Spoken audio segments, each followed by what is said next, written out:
presenter for this afternoon session and practical activities is, as we mentioned earlier, Ms. Leandi LOTTERING. So, Ms. LOTTERING started off as a student in our undergraduate module on information ethics. Now, I know many of you are wondering, how do you find a job with this? How do you prove yourself? How do you make a career out of information ethics? And it comes down to hard work, initiative, and very good communication. Because by showing as an undergraduate student that she could apply initiative and always be there and assist with volunteer projects, she has become our foremost person when actually dealing with activities and making information ethics practical. And that is why everybody at the African Centre of Excellence for Information Ethics has the utmost trust and faith in our team, because we have to work together. So, without further ado, our website designer, our creative and technical designer and technician, as well as our researcher on information ethics, please let us give a hand to Ms. LOTTERING. Okay, Rachel stole my introduction of the great food.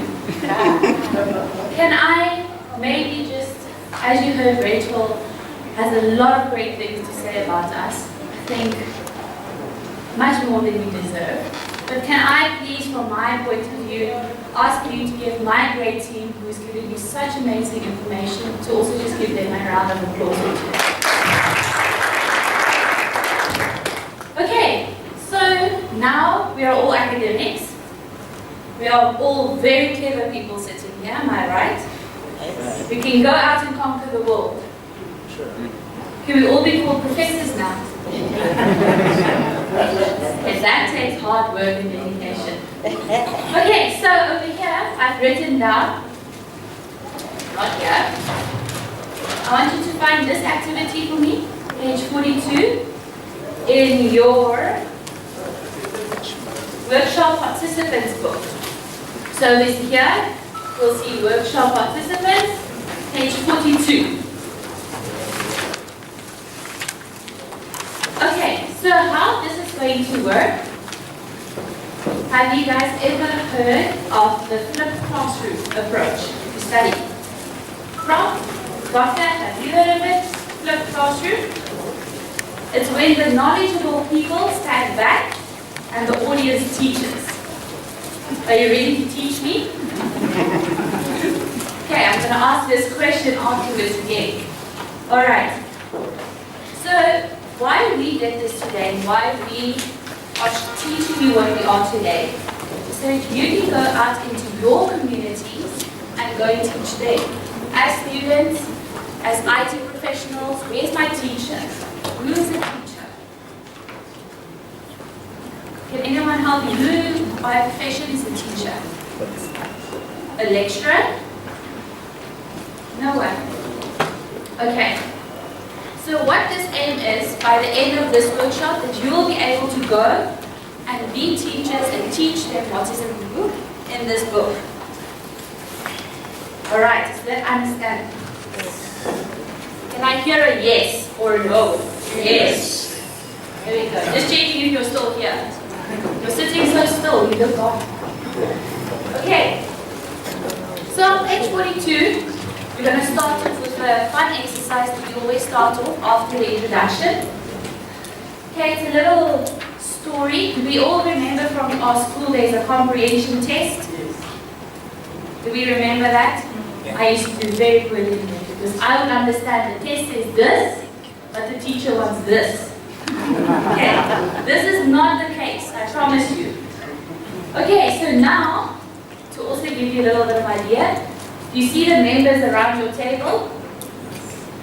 You are now a team. There's no I in team. Okay, so I'm going to give you, quickly, 2 minutes to come up with a group name. Something fun, something Uganda that I can pronounce, and then that's your team name. So quickly come up with that. And then you must tell me. You have 2 minutes.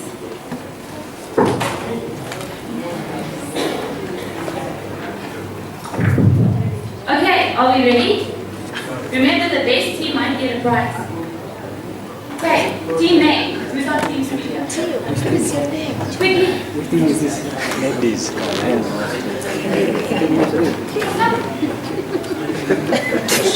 let's listen up. Our first team over here. Ladies and gentlemen, please welcome her.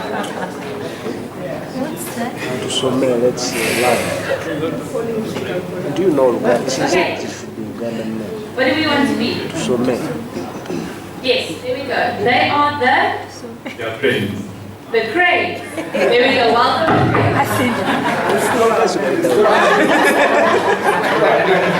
Okay, from your table. Who are you? You are the. Do we know? Ladies and gentlemen, they are the. Yes, that.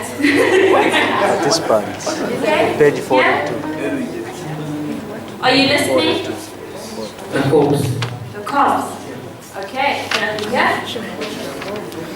These are dedicated speakers. So maybe it is at the Wayland. Where is the land? Okay, here we go.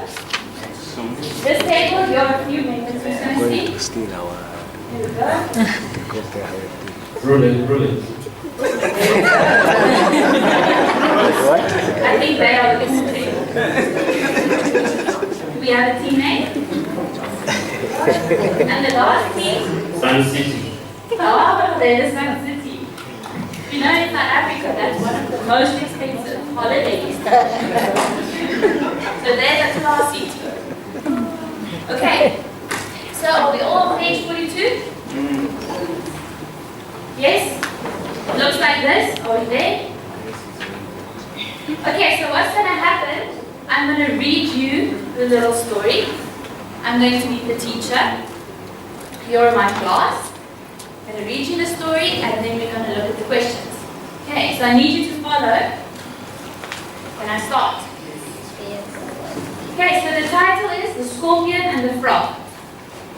One summer afternoon, there was a heavy storm over the bushveld. The first sign was the deep rumbling of the thunder. Very soon, there were flashes of lightning all over. And then, so suddenly that there was no time to hide, the rain came down. I thought that was the rumble of thunder. It's like dramatic effects. Not in tiny drops, but in streams, as if the dam walls of heaven had literally burst. As small streams began to gather everywhere, a female scorpion found herself stranded on a rock. As she saw the water rising, she realized that she might drown in the raging waters. So she started panicking. At that moment, a frog swam past. Exhilarated that the long drought had eventually broken. "Mr. Frog," the scorpion shouted, "would you be so kind as to allow me on your back and take me to the higher ground? Because I fear I might drown in the flood. You know, we scorpions can't swim." The frog paused for a moment and looked at the frightened scorpion on the rock. Then he shook his head. "No, no can do. You know scorpions have a lethal sting, and if you were to sting me as I crossed the stream, I would surely die." "Hey, listen, Mr. Frog. Why would I do that? You can see that I'm scared stiff of the flood and would do nothing like that. I know that it would mean the end of both of us." The frog thought for a moment. What the scorpion said made perfect sense. He looked at the water rising and at the scorpion clinging to the rock. Hesitantly, he moved closer and allowed the scorpion to get onto his back. Slowly, he swam across the stream to save the ground. When they were about halfway, he suddenly felt a sting in his back as the scorpion stung him. "No! Why did you do that, scorpion? Can't you see I will now die and both of us will drown in the water?" "Well," replied the scorpion, shrugging his shoulders, "that's what scorpions do." Okay, how many of us have ever helped a friend and when you turn your back they gossip about you? Yes? There we have the gentleman, hands up. It hurts, it's like a sting, am I right? Okay, so that's a nice introduction that I gave you. So now, as a table, because this is all an interactive session, each table is going to get a question, so now you need to pay attention. And for the tables who has the doctor and the professor, ooh, you have a big advantage. Okay, so this table, you're going to answer for me question 1. And I want one answer from all of you. You must nominate a speaker.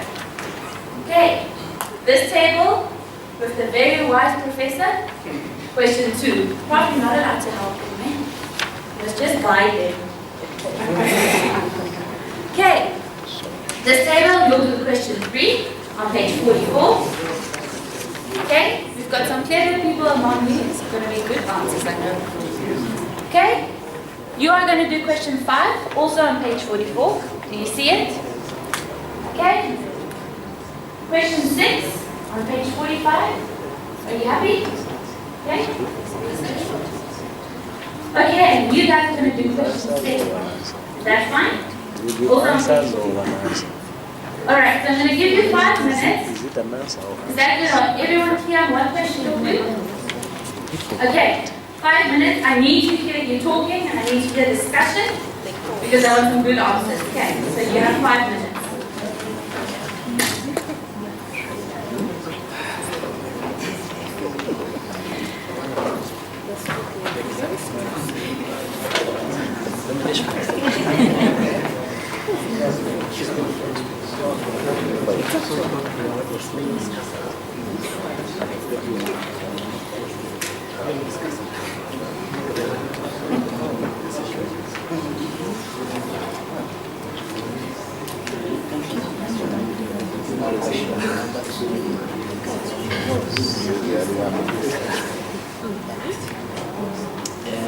How do they call this flow? Is it the flow or scope? How do you call the character of this? Is it the scope of this time or the character of this scope?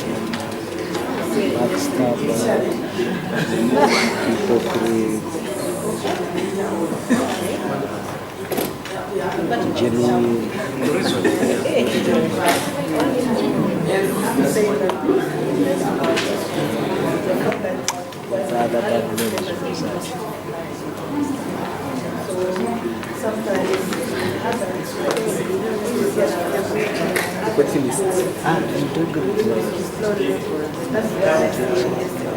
We use the words we have studied.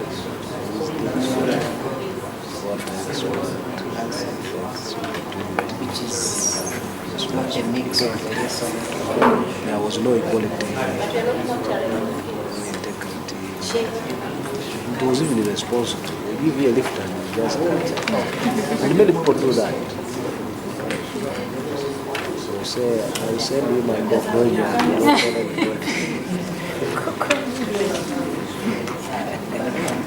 what's that thing that is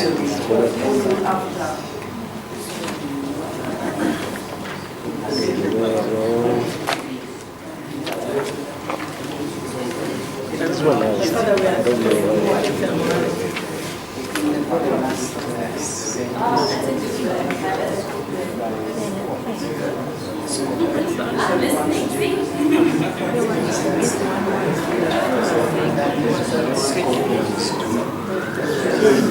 So meaning the character so and even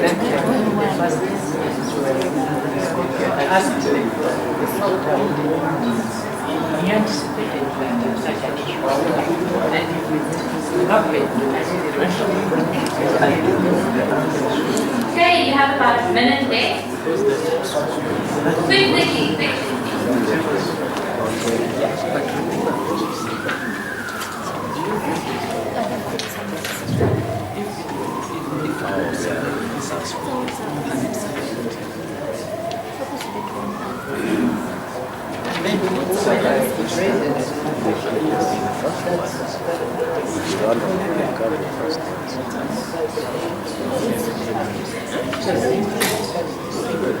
Integritless.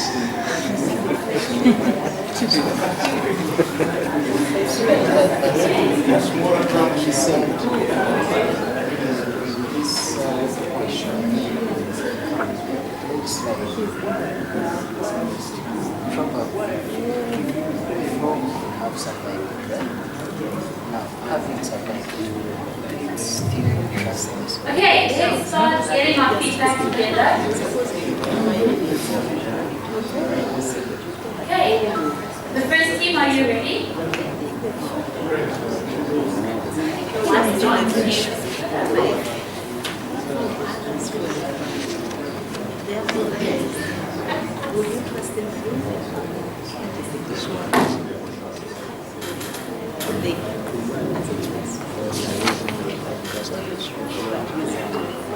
Okay, from the correct. Okay, just hold on, Vicky. Are you everyone paying attention now?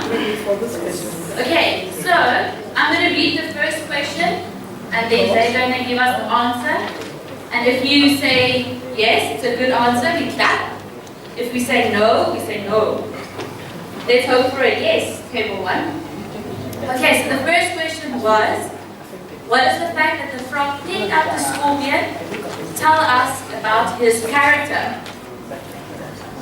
Okay, the frog is Are we listening? Yeah. the frog is sympathetic and also generous at the same time, and the risk taker because he had it also is aware of the situation, has awareness.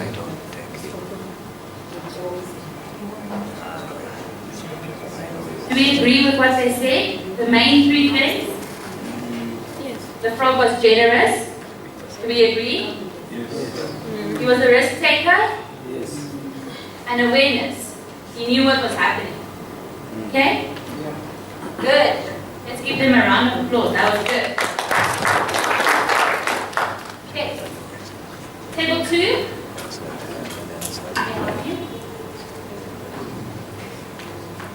Who's going to speak?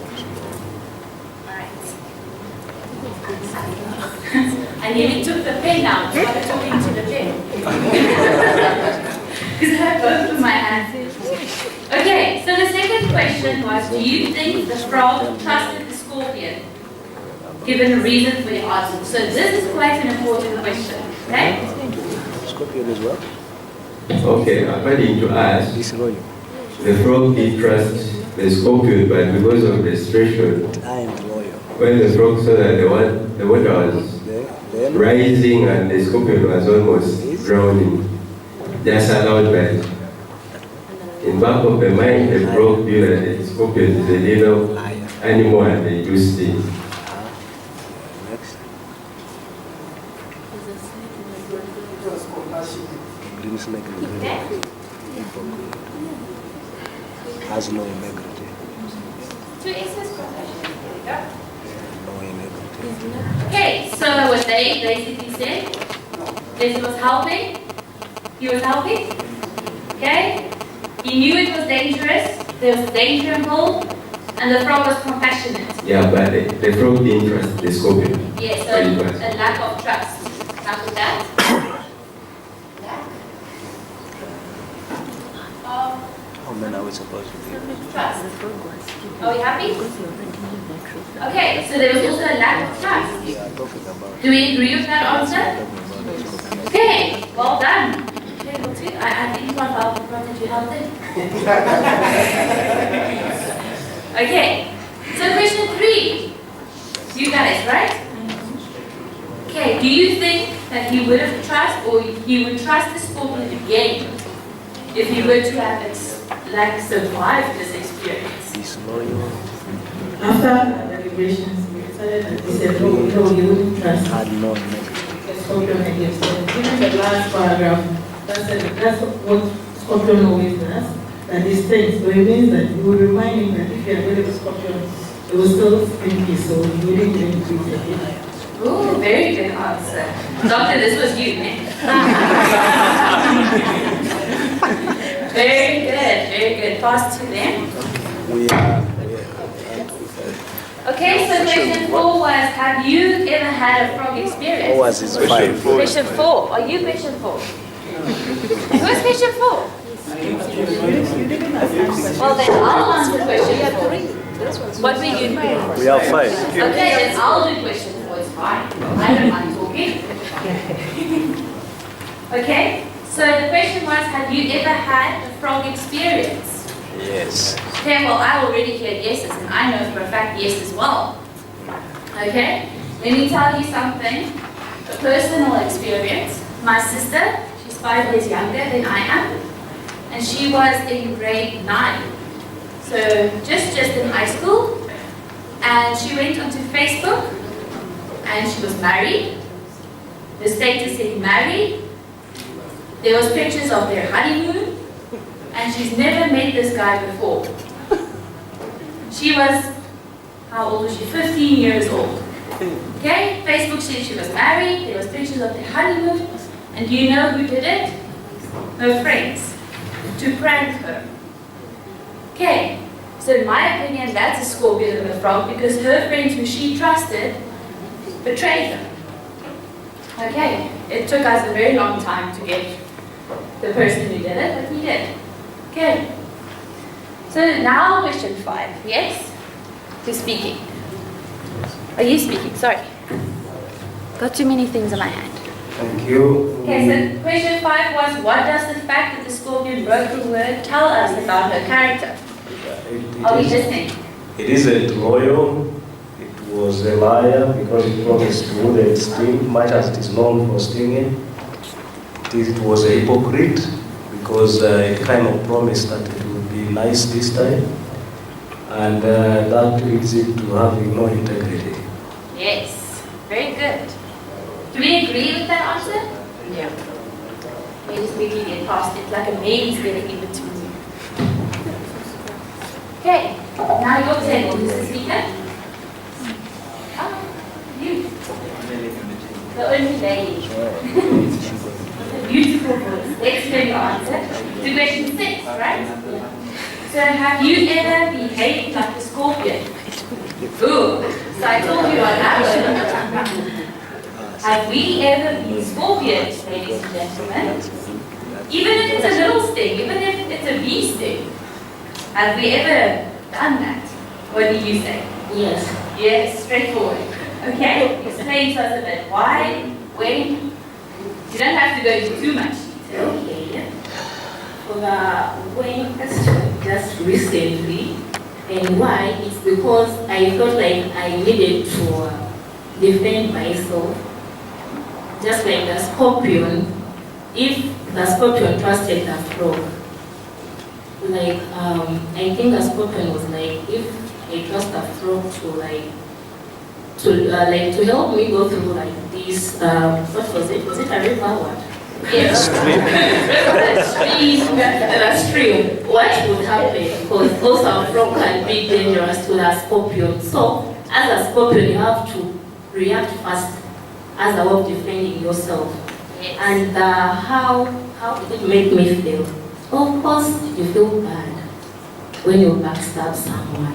But then, yeah, backstabbing is bad. You feel bad, but at the same time, you feel good, like you defend yourself. We have to stand up for Anything ourselves, can happen. yes? We can't let people walk over us. Okay, that's good, thank you. Alright, and now the last table, last but not least. The very fancy table, substitute. Okay, so question, which one? Question 7. 7. What does she mean when she says, that's what the scorpions, or that's what scorpions do? Do you think it's a valid reason for doing harm to someone else?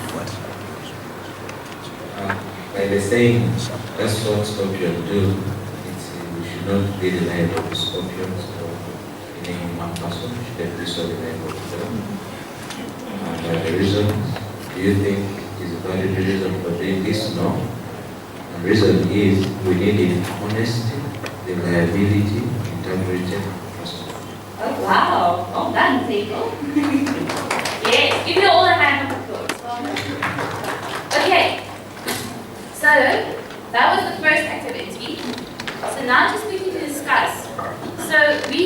metaphor in this example. We used a scorpion and a frog, and by the time we got to about that question, did you see how it became human? Did we realize that everything was metaphorical? We spoke about the frog and the scorpion, but when we got to the serious questions, we saw that it's actually applicable to us. We do STEM, and we also ask for help. Okay? So I want you to think about it when you reflect back on this case study specifically. Can we say that social media or the digital environment is sometimes a scorpion? It's very useful, we can use it, we can trust it, but where's the gentleman that asked what policies do they implement? Was you, sir? That asked what policies do they implement to protect us? So if we don't respect them, they won't respect us, and we'll get stung. Do we see?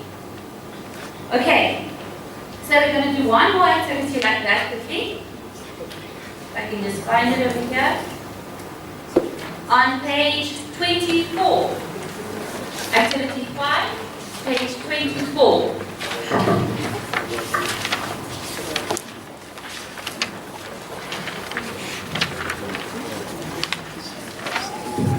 Okay, are we all there?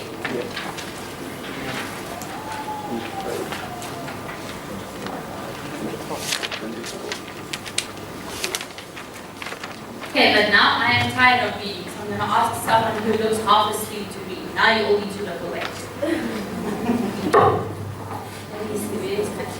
You've been very engaging. You're a dedicated reader. On page 24.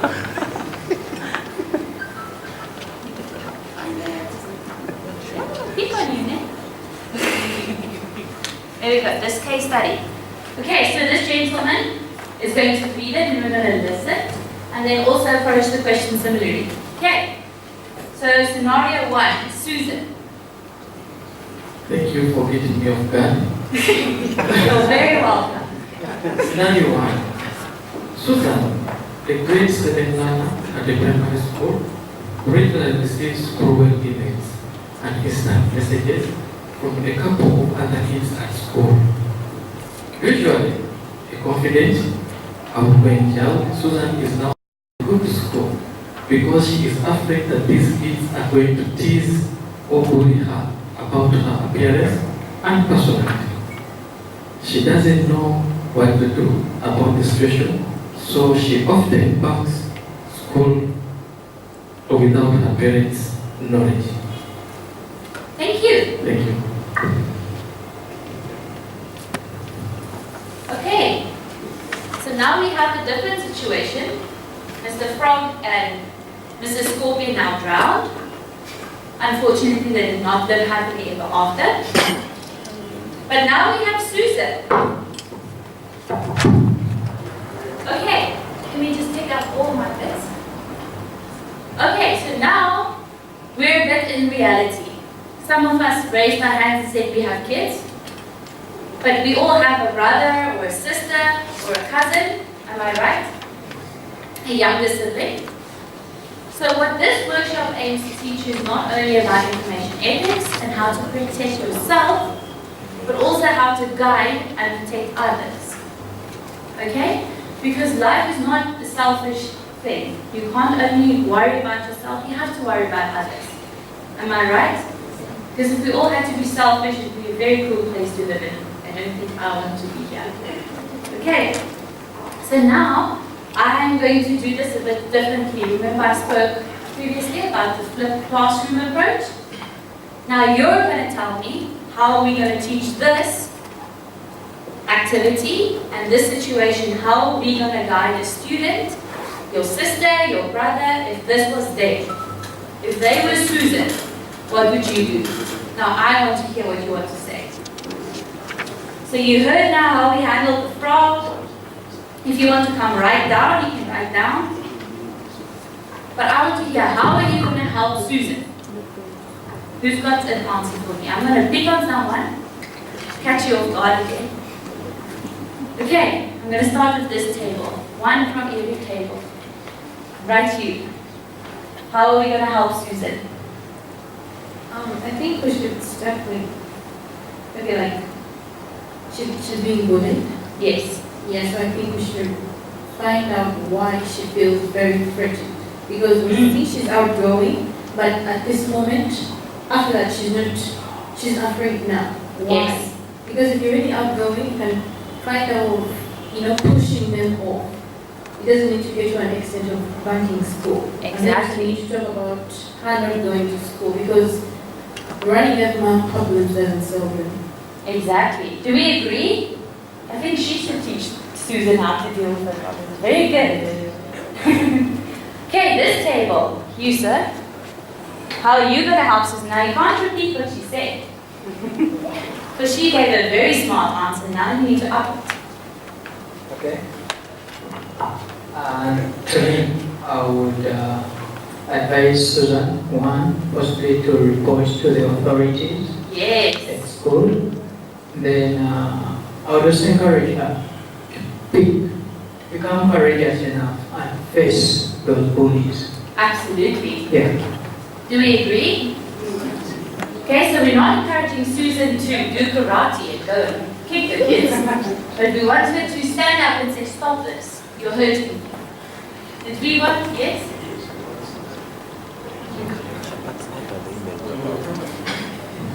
Okay. All right, thank you. My scenario before helping Susan, I think we need to know that the appearance and the character, that personality, before we advise her. Yes. Okay, why?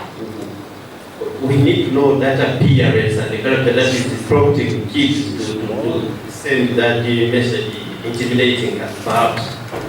Then, to me, I would say, let her get that message, let her get those messages, and forward them to the authorities as well. Yes.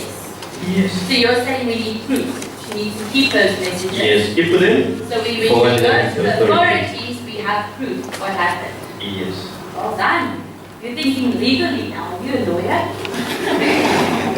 Yes. Thank you very much.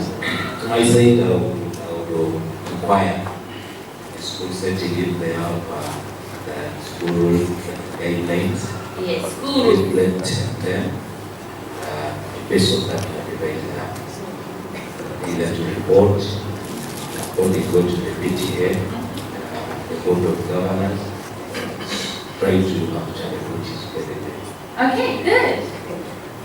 I want to ask this table that's been very quiet and all looking down. I see you. You are here. I'm going to ask you. Okay, so I'm going to ask this gentleman a question. Do you think that we should advise Susan to delete all her social networking and deactivate her emails? No. Okay, why? Because if she delete those messages and block those people sending those messages, they can decide to push her directly. Yes. So she should not do that. Instead, she should discuss those issues with elders and other students, see how she can get out of that shit. Okay, and also very good answer. I would like to add, if we tell Susan deactivate your emails, delete Facebook, delete Twitter, how are we going to communicate with Susan? Send her a pigeon with a little letter. Okay, so you still need to have social media networks so we can communicate. Do we agree? Okay? Besides that, Oh, he's adding something. if we tell Susan to delete the account, deactivate everything, yeah, maybe in one way or the other it might stop those people from doing all that they're doing unto her. But what about other people? Exactly. These people should be found out and brought to book. They should be brought into order. If they are not found out, if they are not warned, if they are not being told what they're doing is wrong, they will do it to any other Susan, any other Carol, any other Daniel. Exactly. Well done. Okay, you were very quiet. Okay, this is our last remark. I'll just say that even if she deactivates the account, still those people, maybe those people can find out the new one. So she just needs to take some action and they find out who those people are. You can't run away. way. You need to implement more security maybe, but facial problems. Right. Sure, we're thinking like academics. I told you in the beginning we're a clever bunch.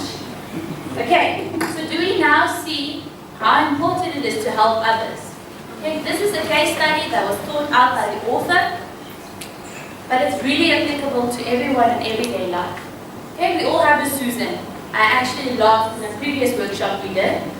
It was with a bunch of young first and second year students, and the one guy, very big and fancy, and he walks up, outgoing. When he walks into a room, everyone knows he's here. He's got that loud voice. And I walk up to him and I said, "Sir, you're Susan now. What are we going to do?" He's like, "I'm Susan." I'm like, "Yes, sir, you're Susan." Oh, he wasn't very impressed with being Susan. Okay. But it was fine. He was Mr. Frog at the later stage. So I had to change it now. When we went to the gala evening, everyone laughed because when we handed their certificates, he said, "Remember, I was Mr. Frog." I said, "Yes, I remember you." Okay, so if we had to then go into the communities and teach them. So now I'm going to quickly go back into me being the teacher. You received 3 books today. Okay, so look at this little sheet that I'm going to show you. We're working out of the workshop participants book. You all see that? That's the one in front of you. Okay, but we know that it can be scary and sometimes difficult for you to go and teach other people because you might not know everything on that topic. Am I right? We might know you need to report Susan to the authorities, but you might forget about ethical implications. Am I correct? Yes. So how are we helping you to go into communities? We gave you this book. So the manual for workshop facilitators, the other book. Okay, now you're not allowed to open this book because I know this, but all the answers are here. Okay, do not open this book. Probably need to help you with the policeman now. Okay, so in this book, when you go and teach other people, your answers and your guidelines on how to teach them you'll find in this one. So you open this book, you find Susan, and the answers to Susan will be in here. Now, it's not going to say the answers only A, B, and C. It's going to give you a broad discussion, like we just did, and then you base it like that. Does that understand? So we all see this book. Okay. So sometimes you also go into communities, and it has happened to us, or me in particular, and you get there and they have no idea what Facebook is. They don't know what social media is. They still have a Nokia 3310. We all remember that phone?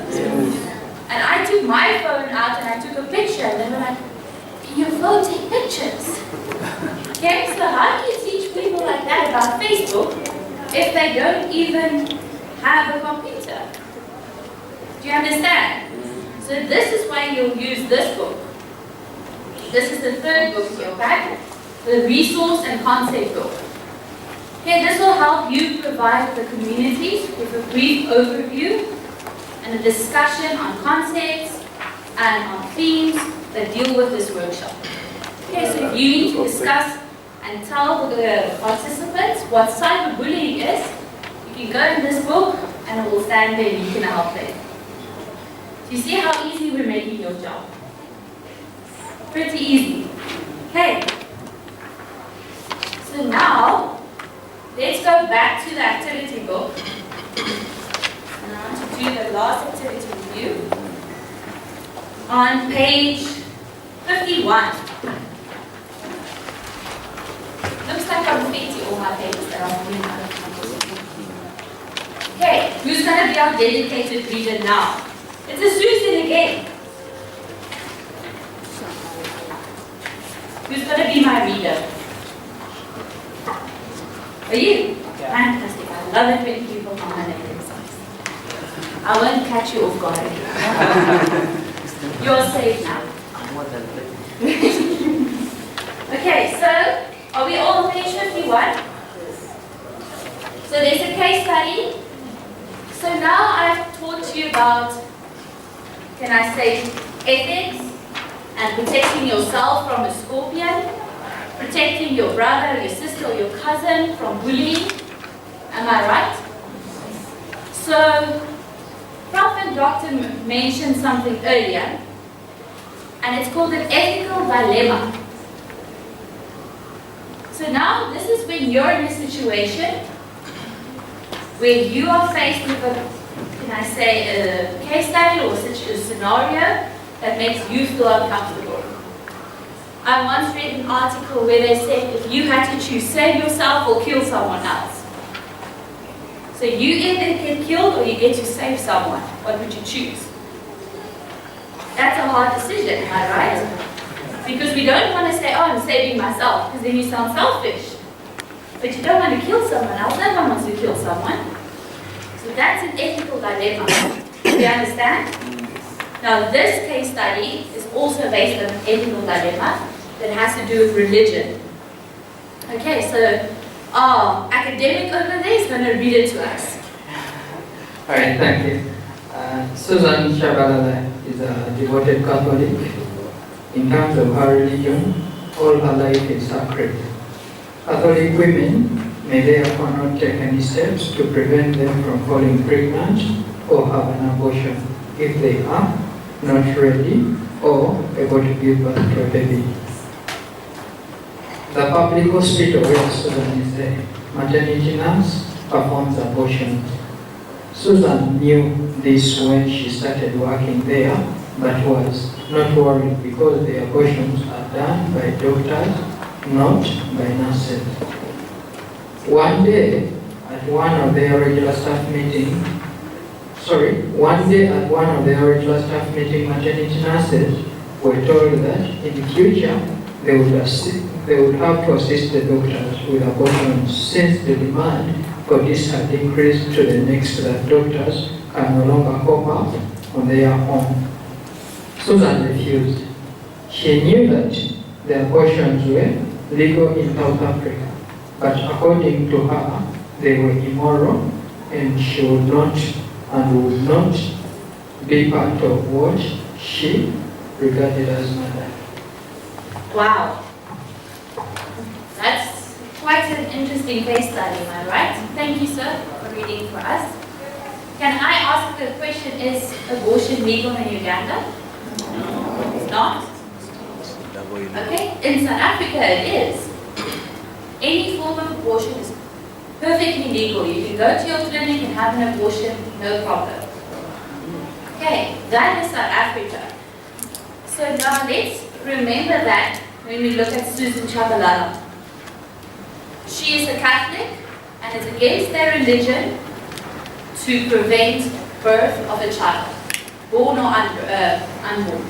Okay, so they cannot at any way drink birth control pills or have an abortion. Now, her work, I am very dependent on my work. If I didn't work, then I cannot pay the rent. I cannot buy food. I cannot come here. So we all need our work, am I right? But now, in the case of Susan, she most probably also needs her work because she's a sister. Now they're making her do something that goes against her beliefs, her morals, and her religion. Okay, so now she can't just say, I quit, because where's she going to find another job? We know how hard jobs are. Fine. In South Africa, it's very scarce. I don't know about Uganda. Is it scarce? Very. Okay, so it's the same. So now I would like to hear from you, what would we do? And this is a think more question. We can't tell her change religion, because you can't tell someone that. Okay? She can't go to her boss and say to him either, I refuse to do this, because what's the boss going to say? Yeah, take your bag and then go. I'll find someone who will. Okay, so if you were in Susan's shoes now, she comes to you crying, very upset, what would you tell her? Where's the mic? I think I'm going to ask you, Rocco, you're going to start and light them off for us. Are you going to give the first answer? Okay, let's hear from an expert in the field. I haven't thought about this one, but when we are looking at photo of Jesus Christ when he was going to be crucified. Yes. And he was brought to hide. Is it the sorry? Pilate. And he knew both things were wrong. So he washed his hands and said, please do what you want, but the punishment will be on your head. Yes. That's what I know. Sure. Does anyone want to top that? I think can we give Prof a hand there? Okay. This table, you've been hard at discussion. You ask this lady. Okay, so now, let's hear from a lady's perspective what we think. Ma'am? According to this scenario, to me, the advice I give to Susan would be in line with what Professor has said, to trust in the Lord. Maybe when she's on duty, people who would love to abort may not come if she trusts in the Lord, and they would come on the days when she is off. Because there is no way she could, unless she would decide to leave the job, which would not be so easy, but it would be so hard for her to run away from this. Exactly. Would you like to add something? Just before you continue, do we agree with that? No. We're getting very philosophical. I think Rachel will be very proud of us. But it's all valid answers. We all have a different viewpoint. Do you agree? Okay, what do you say? Yes, thank you. For me, this scenario is very tricky. Yes. But if Susan thinks she's too religious, as claimed, yes. Let us stick on prayers. Maybe things will change in the next department. If she thinks she's too religious, as it is stated, but nevertheless, on the issue of the job, in life you may not manage just two things at the same point. She has to apply opportunity cost, and on her scale of preference, let her make a choice. If she thinks God first and my religion, I'm too Catholic more than the Pope, let her go and serve the church. She may end up losing the job. Because staying at the same point, serving two things may not work like this game. So let her make up her mind. Okay. Choose one. So this gentleman has a different approach, and you raised a lot of questions. Look at this. Wow. Look at it. Everyone's ready. I wish I had more mics. So with this gentleman, he took a different approach. He said, you must choose.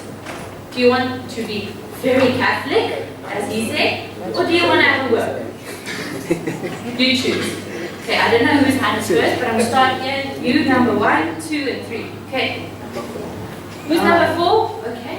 Let's start with 4. I'm going to lose track. Okay, yes. Well, the way I see it, from my own perspective, I don't want to be too hard on Susan. Oh, so you're not like, Yes. you choose? No. So are you a father? I can imagine this. Dad, I want this week. You choose this one or this one. Not both. Okay, yes. The reason being, the hospital is an institution. It included Susan, knowing well that she was Catholic. So if the institution becomes too hard on Susan, the way I see it is just equal to discriminatory Exactly, I was waiting for that. Yes. So it should be so accommodated that no matter which religion you belong to, no matter you're white, you're red, you're green, it has to look into those issues. And adapt. Yes, and adapt to it. So that even in the future, Susan would feel at home, at work. Don't feel that maybe one day she will be victimized and stuff like that. Exactly. That's very true. Very good point. I was waiting for someone to say discrimination. Good you.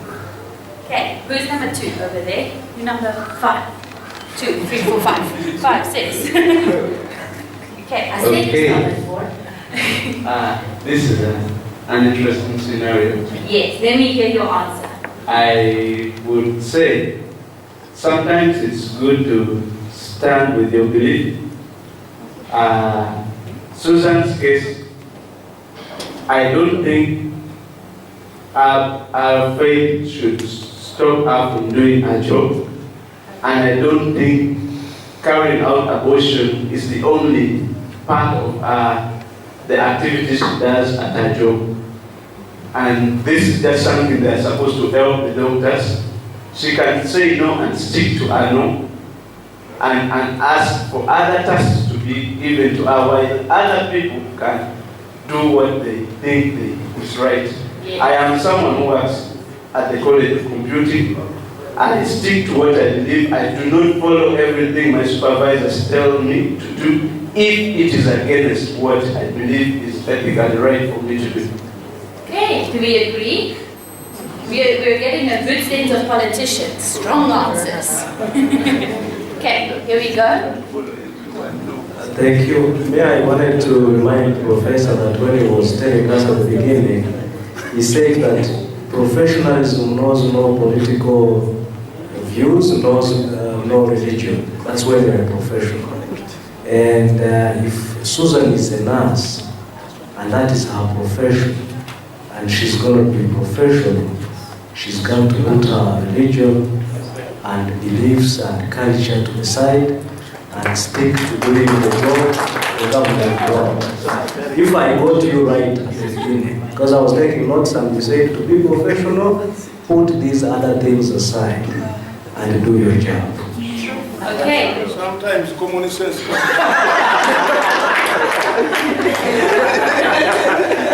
so I see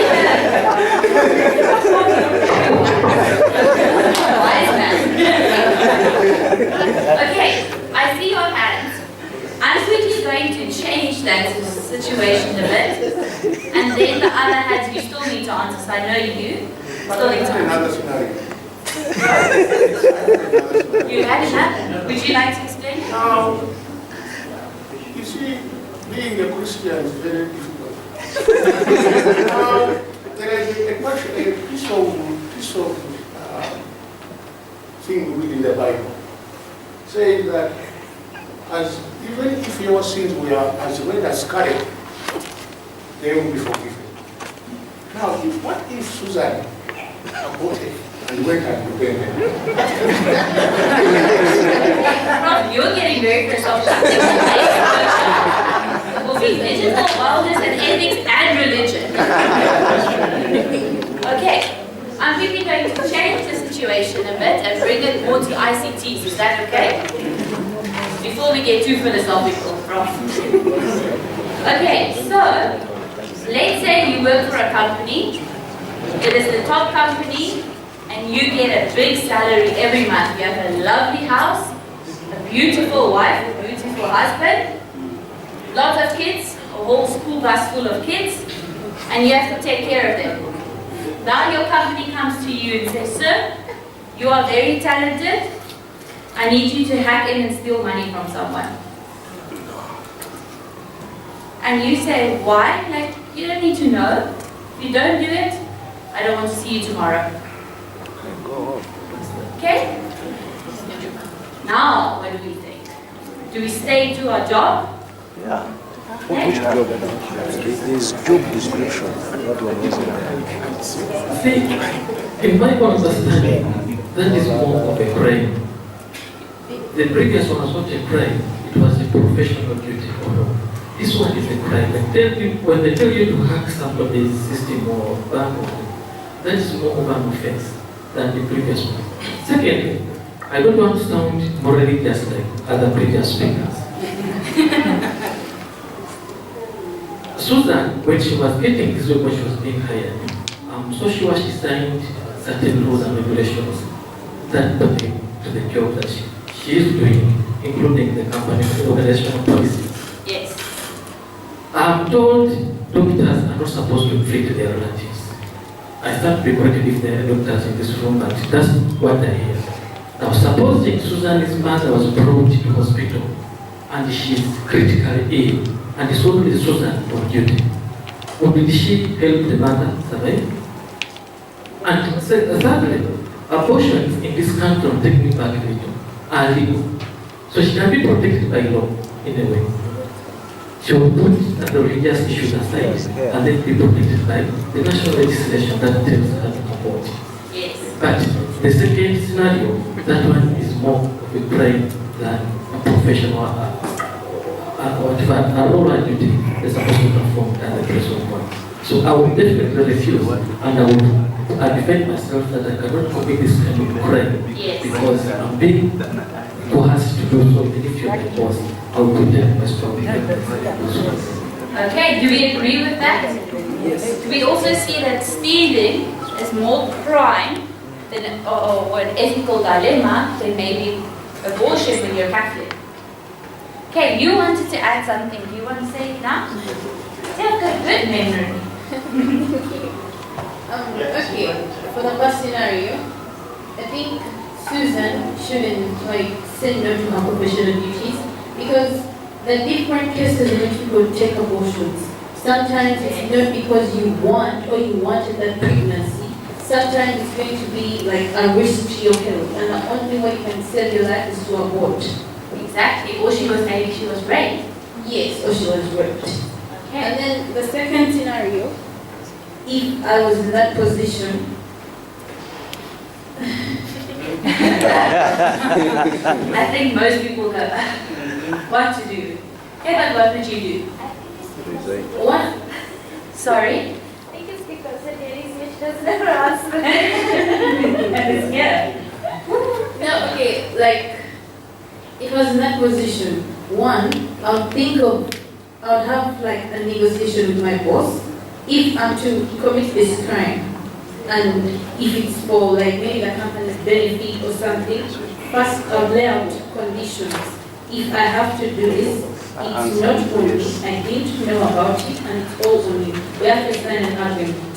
But if all that refuses, then you're going to have to do it yourself for whatever benefit. Because if the employer says you don't have to know, then I don't think it's good enough for me to do it. Exactly. Yeah. So I think your dad will be proud of your answer. Dad, are you proud?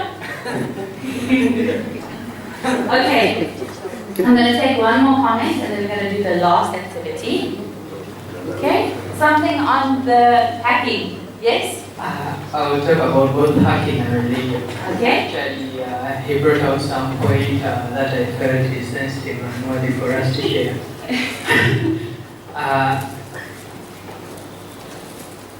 All of us, I guess all of us have some religious affiliation or belief in God and whatsoever. And we talked about aborting, and maybe before the legislation of South Africa or the country, it might not be a crime.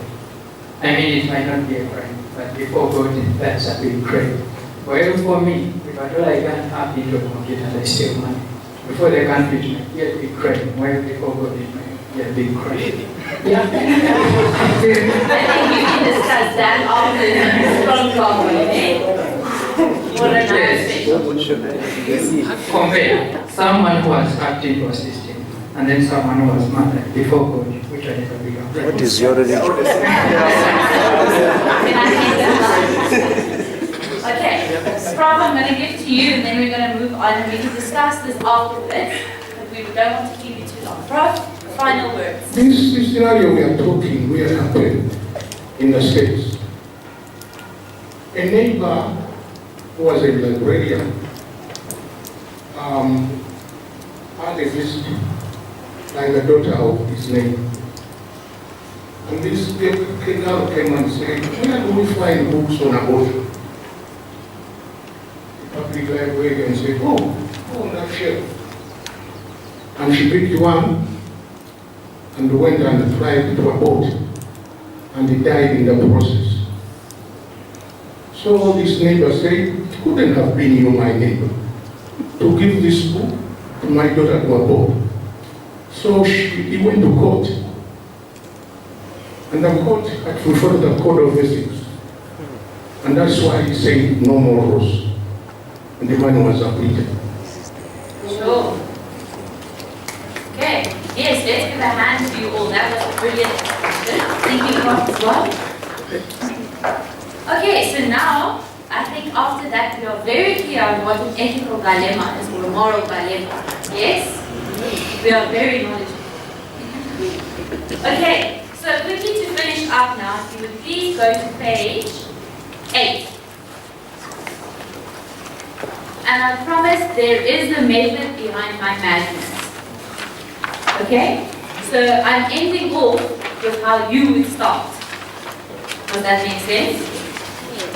Okay, so remember we said to you, when you leave those 2 doors today, you say goodbye to us, and we say you are welcome. What are you? You are going to be the workshop facilitators. You get to keep the answer book.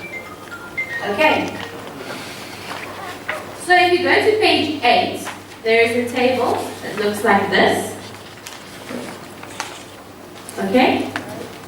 So when you start off your workshop, it's very important, like I said to you previously, to know your audience. You can't go and teach them about Facebook and password security if they've never seen a camera phone in their lives. Do you understand? So this activity is a fantastic way for you to get to know your audience. Luckily for us, we knew already how cyber savvy you were when you walked in, because we had an introduction. Ms. Fisher had an introduction where you said where you were from and you said your name. So by that already we could tell, and I see all the mobile phones on the table, so I know you're cyber savvy. Okay, so you use this table on question 8 to get to know your audience. Okay, so why? Because questions like number 1, you would go to your audience. This is your audience now, you go to them and you'd say, do you have a personal computer or a mobile phone? And they would say no or yes. Then you know, okay, maybe no cell phones, but maybe a computer at the community library. Then you'll go on, is access to your computer or mobile phone protected by a password? If they say yes, then you're like, okay, they're a bit cyber savvy, am I right? But if they say no, what do you have to teach them? Password. How to set up passwords to protect them. So do you see how you can formulate your whole workshop around this table? So if you can see that they don't know anything about passwords, then you go to the case study and you show them a case study on passwords. Do you see how careful we were with this book? Okay. So, let me just quickly see. Yes. So that table I want you to look at and read through. I'm not going to go through it because, like I said, it's an introduction. And I feel like we're already friends. We know each other by now. Yes? Okay, so that table, when you start your workshops as facilitators, you start with that table or the icebreaker activity, get to know your audience, and formulate your workshop. So by now, I think we've given you all of the tools that are required for this workshop and for you to become facilitators. And if you have any other questions or queries, you can ask us now, but Ms. Fisher, would you like to end it off? Okay, that is it from me, from the case study side. I've kept you busy for an hour, can you believe? So I'm going to hand over to Ms. Fisher, and she's going to end it off, and we're going to just formally end the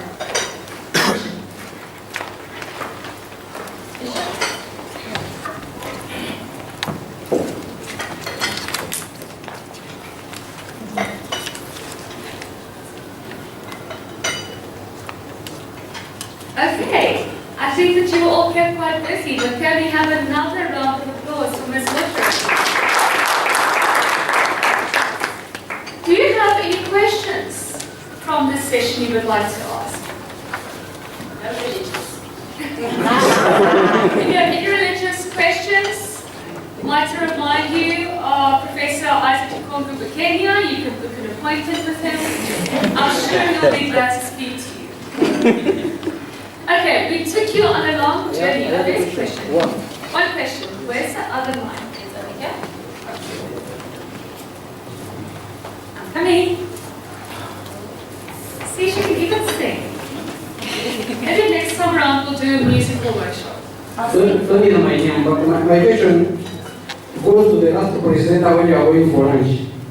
I always see these online investment companies online. They are online, and they always say you invest more money, but you analyze it. You give 1 million, then every day you get like 100. So it means that you can get 1 million within 10 days. Really, is this true or is it not true? So if it is not true, how can I know that this company is not that person and is right? Tell us again. You told us that a website that is an secure is not ending with S. This is like HTTP, there is an S there which that one is secure. But from your books you gave us, you can check, I think, you check it. So we should not trust your website. That is one of my questions. You're a very keen reader. Leila, do you want to answer? I think this one.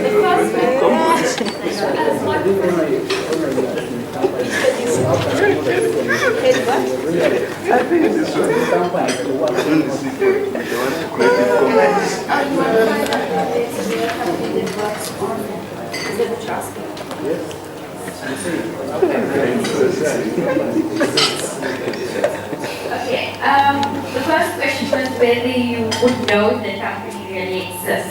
Is that what you're saying? Okay. Firstly, I would do a lot of research, because that's the whole point of having the internet, being able to research multiple times. But you always get a review of a company, like multiple reviews, that this is a company that works there. You look for the certificate as well. Usually companies, they have online websites. Then have a certificate that verifies the website. The other one was where they get contact details. You may phone them and find out where exactly are they situated, and then actually go and see them if you are able to do so. That's the only 3 possibilities that I can think of right now. Do you have any? Well, I read this very interesting quote. You know, in this era of fake news and alternative facts and things, that they say, unfortunately, nowadays, April Fool's Day is the only day in the year that people actually go and check facts. Because, you know, you don't trust it, it's April Fool's Day, people might be joking with you. But we must be doing that every single day. And that thing where they say if something is too good to be true, then maybe you shouldn't trust it. When you look at companies, or even when you receive emails about you've won the lottery, or you get a text message, or the usual Nigerian prince email, you must always go do the research and make sure whether this can be trusted or not.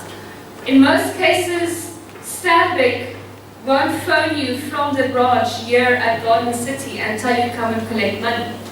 I mean, never in our experience has that happened, so why will they start doing that now? So if you don't know a company and they start making these offers, there should be some red lights going off. So always go and do research. And no, you know, companies aren't necessarily out there to be nice and give you money. So there should be a catch in there that you must find out what it is, or at least ignore it. Regarding our own website, No. That one there, the one that we were looking at, is the Creative Commons license. It's not our license. Oh, it's the website for Creative Commons. So that's not ours. That is where you get access to allowing some of the documents that we actually create to be published online and allowed for other people to use. So it's not ours. I'll show you our website. We usually tell people in workshops, you can take these books, tear off the cover and put your own covers on it. Because it's Creative Commons, you're allowed to use this, but it's not derivative. So it means that you can't go now and add in your own names in the text to go and change it and say that you created this. But you can still, like I said, put on your own cover. But you must still acknowledge at least the African Centre of Excellence for Information Ethics, so that the news and the content gets spread out for more people to use. Now what I found interesting when we mentioned about the Nigerian princess, we all laughed because I think we've all experienced it. And one of our colleagues just mentioned recently that America is having a big issue with these scam emails because they did not necessarily have such a high rate of fraud. That now when they're getting these emails saying that they want something or somebody wants to transfer money, they actually trust that person emailing them and then they get caught. So it shows you that how our different societies can either prepare or prevent our awareness on ethics and ICTs. So just to give you a quick overview while Ms. Parbu is doing research, you can see this massive sweep that we've undergone today. We started with information ethics and Dr. Kadu giving us a background what it is and what it means. Looking into IE for allies professionals, and I'm going to start to sound like a rapper between ANI and ACEIE and IVAP. But then you can see we took it on further now to what is digital wellness and why it's important to live well in a digital society. But we don't like standing in front just presenting. We must correspond, communicate with one another, and that's why we've given so much more activities and practical examples.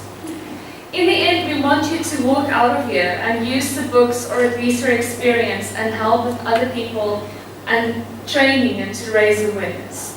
So that is the major aim of this workshop, and I hope that you've all experienced it as such. I know you are tired, but hopefully tonight when you sit around the dinner table with your family, you'll have some more interesting and new information to tell them. Any more questions?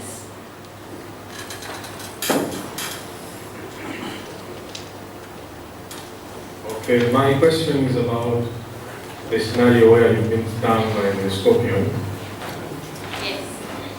And let us say there is a person who went out on a night, got wasted, took some pics, posted, and now is going for an interview. They asked for some social media contacts. How is it possible to approach this? And also maybe to say something about the right to forget. Well, I think first of all, and I'll also give Ms. Lodger an opportunity to answer, but don't get yourself into that position in the first place. I mean, they say with social media, these billboards next to the road advertising MTN and cell phones and washing powder. If you're not comfortable having your own photo up there and the post that you've just made on Facebook, for example, if you don't want the whole public to see and read it, then you mustn't do it even on your own social media. Because that, as soon as something is made public on such a platform, you will never get rid of it. It will always be in the silent space. So it's the same as reading the T's and C's and accepting them and making use of this technology. It's part of the responsibility of being a user. Don't get yourself into that situation. I'm going to take you back to Ms. Parabu. This worksheet, the first R, responsibility. It's your responsibility. It's you that have to take responsibility when you post something. We're not saying don't go out and don't go have a social life. But when you do, take responsibility for what you put online. Because most employers, I know for a fact, if I had to employ someone, I will first look at your LinkedIn and look at your Facebook and look at what you say on Twitter. And then I'll decide, do I even want to interview you? So you have to take responsibility. Very, very, very important. Do you guys know the South African comedian Trevor Noah? Yes. Have you heard of him? You know he's now in America doing one big talk show, The Daily Show? Have you heard about him? Yes. Did you know he nearly lost his job in America within a week? Because they went back to 2007 what he posted on Twitter. They found one tweet where he made a joke about Jews, and they felt threatened and thought it was inappropriate. He had a hearing. He was about to lose his job because of something he posted in 2007. Okay, so it's forever on the internet, and everyone will always be able to trace it, no matter how long ago it was. Okay, does that answer your question? We gave you a big lecture. Okay, so as I'm standing here, you'll see I'm holding up the feedback form. Please, we really want these forms back, because without your feedback, we cannot improve. So we really rely on these feedback forms. Also, we have noticed not everybody here has signed the registration form. The registration form is currently circulating. If it doesn't reach you, then please come to us at the back at the end to register.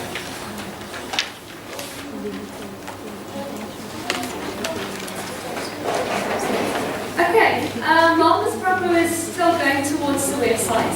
I do apologize, my Wi-Fi just got disconnected. From our side, we want to thank you for such an interactive workshop.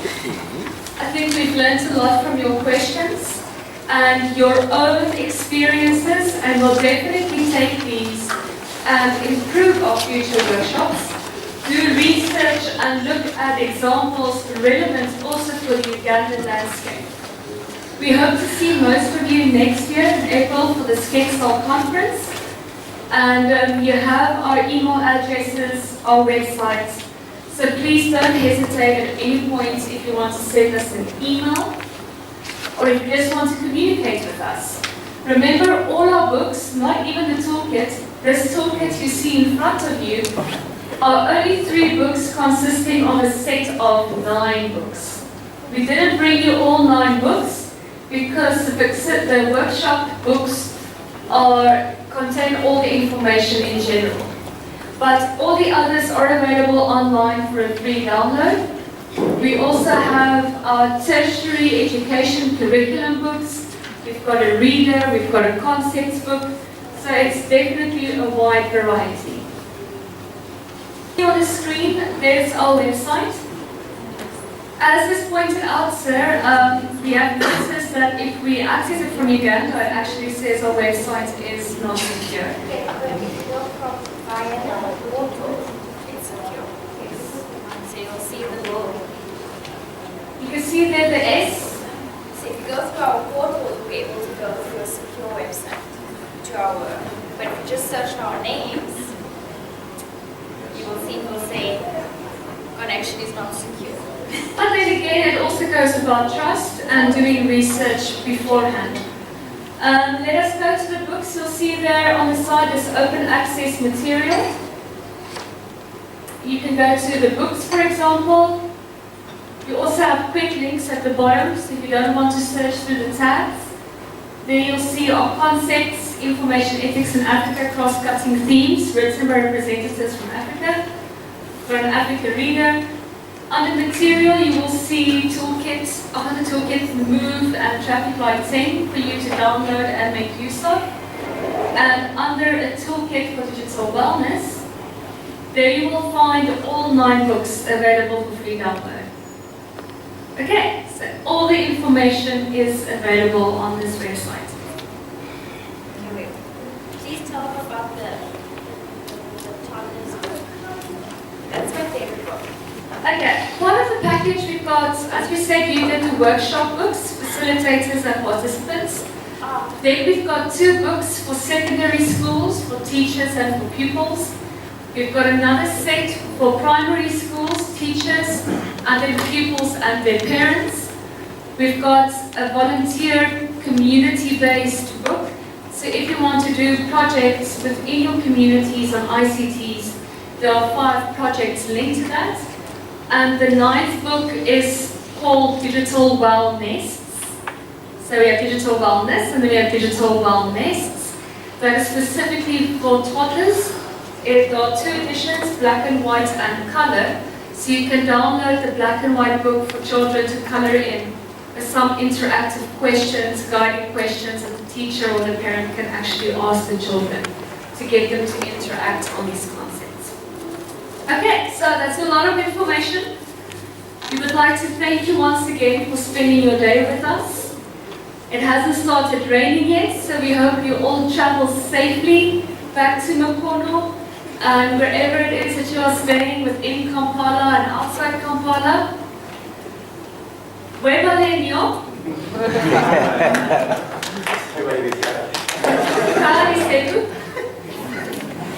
And if Dr. Kadu is going to respond to me, I will say to her, Kali Nyabo.